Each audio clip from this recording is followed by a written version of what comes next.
I make sure that I keep them under my wing so they have an example to look at. I'm kind of like, I'm a role model.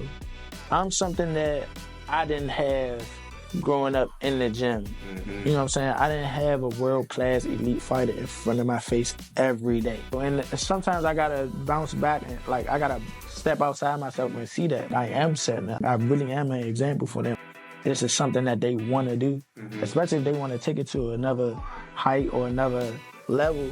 I'm really a guy that they can look up to and like, man, he did that right in front of my face.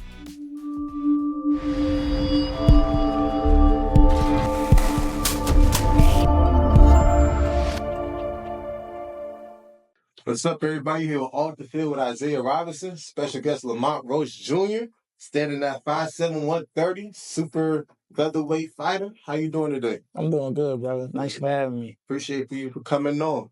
So for the people that don't know Lamont, who is Lamont and what is your story? Who is Lamont? I'm a chill guy. I'm a very nice, family-oriented man. Right now I got a little one, so being a parent has really took over my, you know what I'm saying, a lot of my identity. Like, I enjoy being a father, for sure. But after that, you know, I'm definitely that savage in the ring right there y'all see on the screen. So you're 23-1 for your professional career. You have to be different to have a record like that. So how is your training? What makes you different? Your mindset, your work ethic? What makes you different to get that record? I think it's a combination of everything. Like, definitely in boxing, you gotta have a strong mental because those little gloves, they ain't no joke. You know? Everything hurt, even when you block. You know what I'm saying? So you gotta be mentally tough. You gotta be dedicated. You can't cheat this grind. This grind is, if you cheat the grind, it's gonna show in the ring because everybody ain't gonna go with one punch. You know what I'm saying? You might have to go 10. You might have to go 12. So, you know, training is very strenuous. I take it very serious. I train 2 times a day, sometimes 3 times a day. Especially when I'm in training camp, I train damn near every day of the week. And my break is after I work out. So, like, I'm not sure how boxing usually do their training. Like, I know for football, you have an all-season, things like that. But boxing is like your all-season, not having a scheduled fight, and then you have to get right back into it with training-wise, or how does all that work? Yeah, let me break it down. So we don't have an off season. Boxing is all year round, no matter what. For me, I stay in the gym. Now, after a fight, especially a big fight or a fight that went like, 10 or 12 rounds, I'll probably be out the gym for about a week or so till I feel like, man, because I don't feel right. You gotta think. So every camp, I have to lose like, I want to say a good 15, but I do it the right way. I have kind of like a chef and my little brother right now. I just shout out my little brother, but he's a phenomenal cook. I want to thank him, but I lose the weight the right way. I stay hydrated. I drink a gallon of water every day. Okay. So let's talk about every punch weighs a toll in your body, like you said. Before you even went pro, you had like 100+ fights. So how was that mentally, physically on your body? I mean, once you get in that groove, especially in the amateurs, nowadays amateurs don't fight as much. But back when I was an amateur, we fought almost like every weekend, or like we was used to it. You know, the sparring, and then when you fight as an amateur, you got headgear on.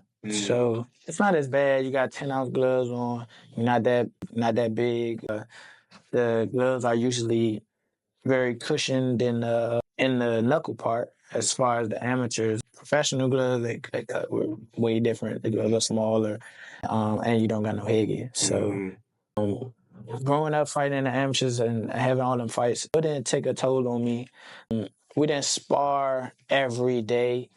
So that's a major thing too. People they have wars in the gym, so they be depleted before they come into the ring sometimes. You know what I'm saying? So there's a lot of wear and tear on your body, but if you do it the right way, you calculate it, you get the proper sparring and not too much sparring, you should be good. So can you overdo yourself as a boxer? Most definitely. Okay. Most definitely. You can burn yourself out. For me, a normal training camp would be about 8 weeks, minimum 6, and that's just on a short notice. But I'm at a status in my career where none of my fights would be short notice, unless I step up to, like, you know what I'm saying, opponent drop out in shape, and I apply myself to that little dropout. But other than that, 8 to 10 weeks. The first 2 weeks might be a pre-camp, and then 8 strong, full-fledged. But you got to get your rest in. You got to do everything. You got to take the necessary steps to make sure your body recovers from all that work, because it's a lot of hard work. So growing up in the DMV, and like I know I've done research. Your father runs the boxing gym right now. Like growing up in DMV and things like that, it's not easy growing up in DC or PG. So sometimes you just gotta fight before you even enter the boxing. Yeah. So like, how was that growing up, and how'd you get into boxing? All right, so I'm gonna answer how I got into boxing first. First of all, boxing was for my cousin, and that touches on the first thing you talked about. It's not easy growing up in DC, but it was for him. And my dad just asked me, he was like, "You want to do it?" And I was like, "Yeah." It's been a wrap ever since then. But like you said, it's not easy growing up in the city in DC or Prince George's County, for real. It's a dog world out there, and it's easy to fall into the flash and what everybody else is doing. It's just a sad case, especially now today. You know, you got the youngins. There's so much violence between them everywhere. It's just crazy. So it's easy to fall out of line and stay there, because in the gym, you working hard every day. Say you get out of the gym for like a week, and you like, man, I don't got to work as hard as I did when I was in the gym. Man, I'm not going. I'm outside. Then next thing you know, they start getting some money. What I'm going to the gym for? If I'm getting some money, I ain't got to work hard. I ain't got to sweat. Right. I ain't doing this. I ain't doing that. I'm not going no more. That's how they fall into that. And you can't play boxing, so you can't be outside or in the streets and try to box. You know what I'm saying? Like, you got to have both feet in the boxing. Because I done seen plenty of people in and out of boxing that's not where I'm at today. And that was probably ahead of me. Definitely, they was older than me, and they were better than me, and I looked up to them. But for them being in and out of the streets or in and out of boxing, like, I surpassed them, and I'm on a world championship level. And they either trying to get themselves together or they not boxing no more. And you talk about just being in that environment, like growing up in DC and PG. Yeah. Like as football players, some basketball players, soccer players, like they have the chance to go away. They might not have a choice of where they at. And like I've been to Maine, I've been to Hampton, I've been to Savannah State, not all by choice, but just because that's the best situation for me. Right. But like with boxing, you got the chance to stay home, be with your family, be with your friends. So how did you balance that lifestyle? Okay, this is business, but you still have your personal, everything go through the life. I think I balanced it well because it was something that I really wanted to do. Once I sat down and talked to myself, like, man, I really want to take this serious and be a world champion, that's when I knew, like, certain stuff had to take a back seat. I'm not saying I had to eliminate it because, like you said, I love my friends, I love my family, I like having fun. But I know my goals and my determination will lead me to the point I am now. What was your favorite fight and who was it against? My favorite fight was actually the fight that's on the screen right now. He just hit me with a right hand. But but this is against okay, so this is a funny story too. My fight was against Rene Alvarado. That was December 19th, 2021. That's Rene Alvarado, 2-time world champ, to let y'all know. 2-time world champ. This fight, he wasn't the champion, but he lost the belt the fight before he fought me. So he's only one fight removed from being the world champ. I whooped his ass. I whooped his ass. I shut him out on 2 scorecards. The score was 100 to 90 because we went 10 rounds. And the other scorecard was, I think, 99 to 91. But the funny thing is, as I was coming up, I was on his undercards, and like, I want to say my first TV fight, my first televised fight was probably my 5th fight. I fought Ike Cortez' cousin. Ike Cortez, the former world champ. He fought Oscar De La Hoya. He lost to Oscar De La Hoya in one of the, I think it was like the fight of the year. I fought Ike Cortez' cousin. I knocked him out, but he was the main event against Eric Hunter from Philly. He was Eric Outlaw Hunter from Philly. He was the main event. We fought I seen him fight Jojo Diaz. I seen him fight when he won the belt, but I seen him fight like 4 times in person, and 2 times I was on a card when we fought, and then we finally fought. But it was like we was destined to meet up. But yeah, he was a 2-time world champ, and nobody beat him like I beat him. I whooped his ass. I ain't gonna lie, I whooped his ass. And then after this fight, he moved up and fought at 135 and gave a guy from Golden Boy Promotions, who's an undefeated fighter, a tough fight. Okay. So, speaking about Golden Boy Promotions, I know that you're a free agent right now. Yes. So, what are you looking for in your next promotion team? So, run my money, but in all seriousness, I want to establish stardom. Like I got a nice fan base here at home. I want to build off that. I want to grow and become a superstar. So that's what I'm looking for. Well, so all the promotional teams that's looking out there, give my man that exposure he need and that money. Trust me, they better, or my father gonna take this over. Shout out No Excuse Promotions. That's my dad's promotional company. He gives an opportunity for fighters in this area, not only this area, but everywhere, but definitely, more specifically, this area to showcase their skills and grow their careers. So, shout out to my father. So, if a fighter wants to get into boxing from around the area or anywhere, how can he get in contact with your father or his business? You can definitely follow my dad on Instagram and Twitter at Team No Excuse Boxing. Shoot him a DM, he'll reply instantly. About my dad, when he took over the program, to give y'all a little backstory, my cousin was my head trainer. My dad wasn't always my head trainer. My cousin was. His name is Lamont Roach. He was a firefighter and an all-around great person. Everybody who knows him knows that. And trust me, it's a lot of people. That was their gym. They opened the gym, No Excuse, in 2007 or 8. That was our gym. We built that gym from the ground up, literally.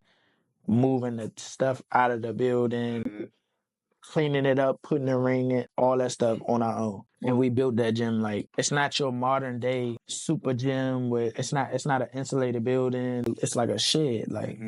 And we turned it into our home. And so my dad wasn't always my trainer. My cousin was my trainer. He passed away in 2017. Yeah, it's all good. He left us with the gift to grow. That was his thing. He helped people. And he passed that on to my dad. So he recruited my dad. Like, he's like, look, because my father was the cameraman at first. Oh, wow. Yes. He just recorded. So he was like, look, man, you're going to have to help me. And, it's been a wrap ever since then. So my dad was my assistant trainer. And then they kind of like turned into a super team. So it's just like, when he couldn't be there, my dad was there. No issue. Like, they ran the gym. So my dad took over when my cousin passed, doing an amazing job. Not only does he train me, at the time he was training, after my cousin passed, about 5 other professional fighters. Wow. On top of that, about 40 kids. We got a big amateur program. So, he does that. He get paid for me, obviously, but because I'm a professional. But for the amateurs, he don't get paid for that. Wow. So, did your cousin or your father ever do boxing too, or my cousin boxed? My dad ain't boxed. My cousin boxed. He was on an all-army team, and he went to the Olympic trials. And so, for I don't know what year it was, but the Seoul, Korea Olympics, he went to the Olympic trials for that. So, you grew up in the area. So, how does it feel to be a successful boxer in the DMV, knowing you have all the love back home right here in your area? It feels good. It definitely feels good. Nowadays, we have more camaraderie amongst boxers. And I like that. We support each other. For me, right now, I feel like no shade to nobody or nothing like that. But I'm like, right now, I'm the front runner. Like, I'm on the way to winning the world title. In this area, I'm going to be the only world champion. And I'm going to be the only world champion from Washington, D.C. since Lamont Peterson. So, that's going to be something to remember and something that I'm going to keep going. Like, I ain't giving it up. Once I'm champ, I'm trying to unify. I'm trying to be champion in 2 different divisions, 3 different divisions, whatever I can do, whatever I can take whatever heights I could take it to with this boxing thing, that's what I'm trying to do for sure. So what is your why into boxing? What is your why? Like makes you go so hard, makes you train so hard, makes you give it your all? It's my love for the game. I mean, like, I love boxing so much. Most of the stuff that I do revolves around boxing. I like watching boxing. I like going to the fights. My little brother box. You know what I'm saying? My dad's a coach. Our gym is like a family gym. So, like, even the stuff we do, I do things with those amateur guys. They like my little brothers. Like, a couple of them graduated. We go out together.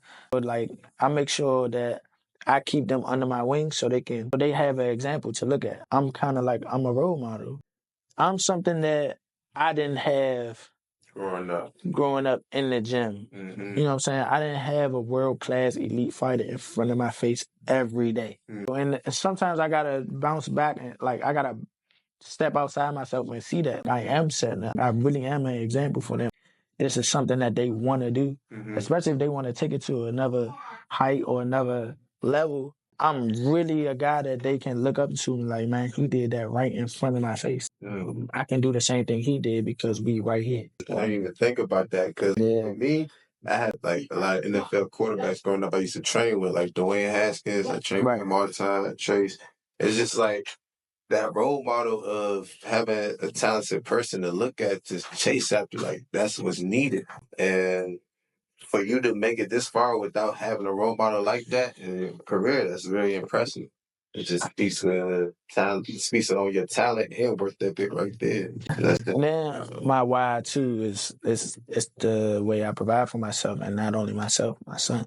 So that's definitely another why. Right. So how do you feel about all these exhibitions that they're giving to celebrities like Jake Paul and Chad Ochocinco? You feel like it's tarnishing the game? Do you feel like it's giving more clout? Like, what's your opinion for that?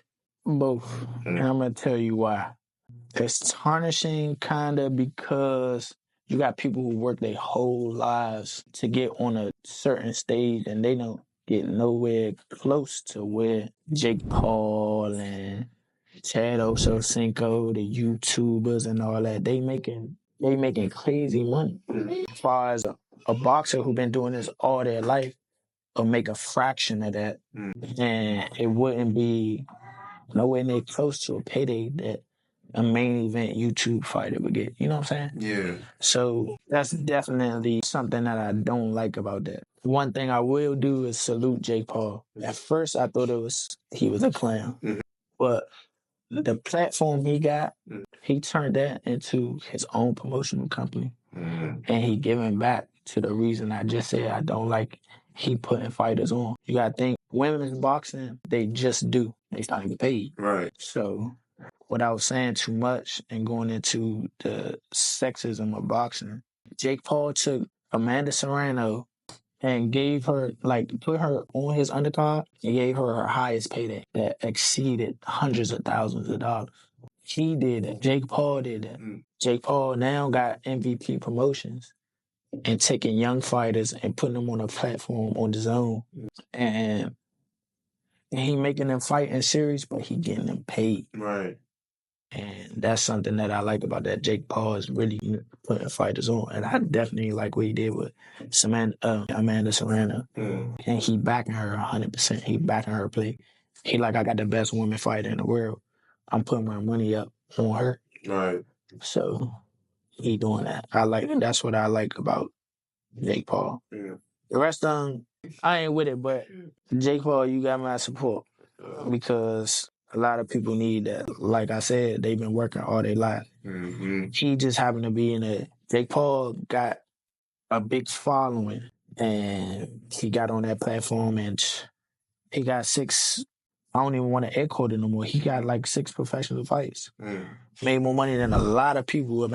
He probably made more money than world champions. Wow. But exactly, it is. But because he damn sure made more money than me. But he taking them fighters that he got now, the real boxers that been working their whole lives, and putting some money in their pocket. Some good money in their pocket. So I salute him. Since we're on the money conversation, I love money. I'm a financial advisor. I know what to teach people to put their money into. And I will say something to all the athletes that's come on my show. to learn financial literacy. Right. Once you have the money, know what to do with it. So take classes. I'm offering classes. I'm offering universities to just teach people about money. So when you guys get money, know what to do with it and how to keep it. So that's really important. That's important to me too, because that's one thing. That's an example that I have seen growing up. You got people who, and not necessarily just boxing, but like you see it all the time. Athletes will probably go bankrupt or file for bankruptcy or this and that and that because they're getting a large amount of money in a short period of time. They blowing it, buying things, living above their means. Right. And my dad always preached that to me: make sure to stay at your means. So I think that's very important. There's stuff that I still can learn, and there's stuff that I can apply to. So what have you learned from your last title fight that you can apply to this fight? Just go out there and get it. Like I said, my last fight, I started a little too late. I gave him Ray the first couple rounds. On top of that, in a similar situation, I'm not the champ. I'm the challenger. So I can't afford to do that.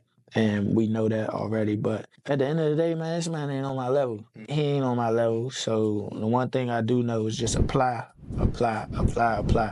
No matter what it is, apply the pressure, apply the skill, apply the will. As long as I do due diligence and training, I already know I'm going to wipe him out. Right. And I seen something on YouTube. I seen an interview that you was doing prior to this, saying that you don't think Hector is ready yet. That's why the fight hasn't happened yet. Yeah, man. So, Hector, you need to get ready so you can get. Yeah, all that he did. He got a nice little beta, even think, but come on, man. It's time to buckle down and get it in. I mean, you're gonna see that you should have been in the gym. That's what I'm saying. You should have been in the gym. So what's the love people outside the DMV show for you? Because it's more than just the DMV. Yeah, so like I said, I've been to plenty national tournaments. As an amateur, I've been seeing I've won national championships as an amateur. I travel internationally to fight with the USA team in the Ukraine in a big tournament. So I'm kind of like in the boxing community for sure known. So when I do fight out of town, like this fight happened, and this fight was in LA. I fought in LA about, I want to say like 5-6 times. I fought in LA a lot. So the fan base that I have outside of the DMV is actually a lot better than people would think. I've been embraced by the LA crowds, the Texas crowds. I fought in Boston one time in the House Blues. So that's a very intimate crowd. And, I had the rocking right there.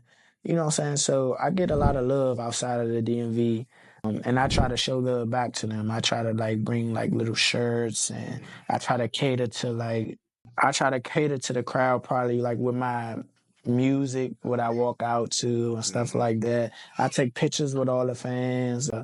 I fought in Mexico. I fought in Puerto Rico. I got plenty of pictures with people with fans that fans tell me, hey, I love the way you do this. I do that. I like supporting you and all that. And I'd be like, that's real, fulfilling, especially in my heart because, they ain't had to watch me. They ain't had to take the time out to get to be an actual fan. So I'm very thankful for that. So now we get to the hot seat questions of the interview. Top 5 boxers you can think of.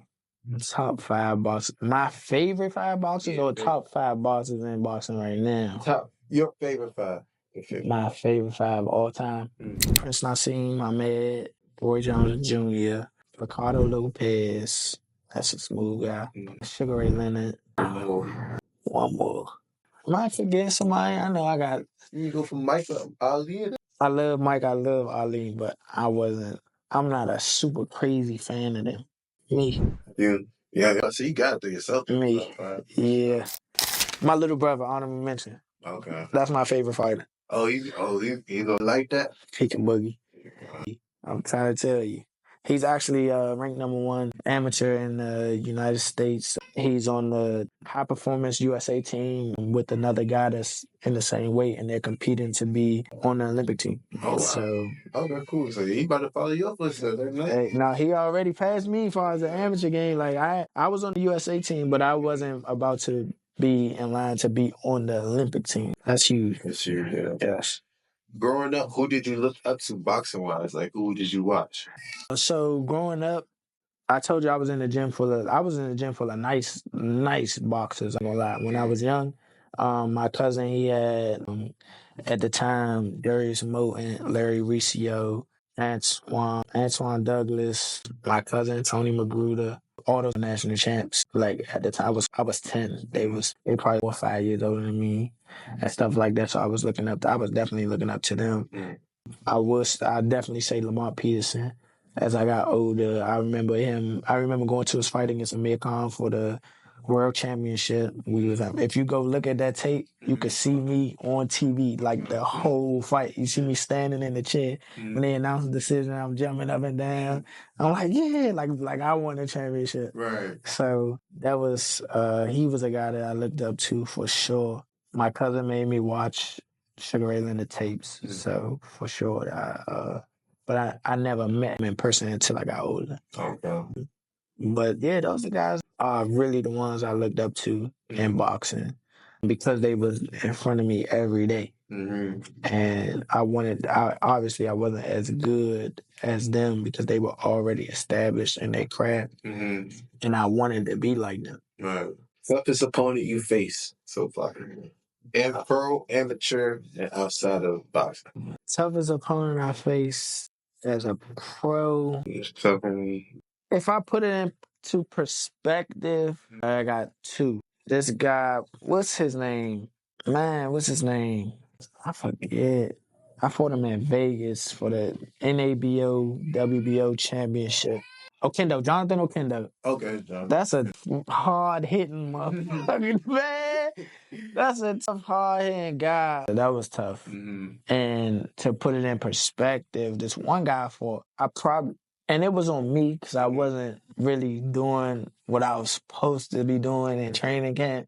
I was working, but I wasn't working like I was supposed to. And I fought a guy, I forget his name too. He was a tough guy, and it wasn't so on my record. It's a majority decision. It shouldn't have been a majority decision, but it was a tough fight. And yeah, I won, but I was like you know what I'm saying? It was one of those. Man, I'm glad it's over. But the amateurs, my toughest opponent in the amateur. I want to say it's by default. Julian Rodriguez. He's the only person that really I can say just straight up beat me. But I only had 3 fights, and he was already a national champion. Oh, okay. So you was new on it. I was new, yes. And they was telling my cousin, like, you crazy for putting him in there, woo, blah. Like, he gave me an 8 count and all that. But it is what it is. I'm a fighter. At the end of the day, like, yeah, for sure. But yeah, outside, the toughest opponent outside might be food. I love to eat. Hey, I'm a foodie, man. I'm a foodie for sure. That might be my toughest opponent outside the ring. Last question. Best fight you ever watched? Best fight I ever watched. I want to tell you what I saw. A real good fight. I seen a real good fight. 80 Taylor in the Mantis ring. Jake Paul. Shout out Jake Paul, and that was a hell of a fight. In more recent time, I want to say Klitschko and Anthony Joshua was a real good fight to watch too. And I'm talking more recent. That's why I'm just saying recent fight.